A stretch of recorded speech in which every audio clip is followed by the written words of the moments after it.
पाहताय एबीपी माझा। या बुलेटिन मध्ये आपणा सर्वांचं स्वागत। आणि बुलेटिनच्या सुरुवातीला एक महत्त्वाची आणि मोठी बातमी पाहूयात। सावली बारवरील कारवाई प्रकरणामध्ये रामदास कदमांनी आता मोठा आरोप केलाय।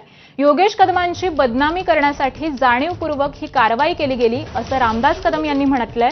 मुख्यमंत्री देवेंद्र फडणवीसांना भेटून ते माहिती देणार आहेत। भविष्यात राज्यातील सर्व डान्स बार बंद करावेत असं देखील रामदास कदम म्हणाले।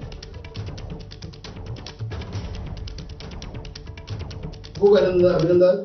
आणि योगेशदादांना देखील सांगितलंय की तुम्ही थांबू नका।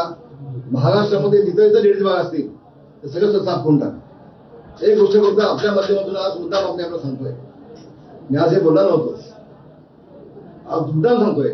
हे फक्त प्रकरण जे घडलंय ते फक्त योगेशदादांनी वाशीमध्ये लेडीज बार बंद केला म्हणून काही पोलिसांनी योगेशदादाला फोन केले होते की साहेब तुम्ही थांबवा, आणि ते थांबवलं नाही म्हणून हेतू पुरस्कार काही पोलिसांनी केलेले हे बदनाम करण्याचा कटकारस्थान आहे।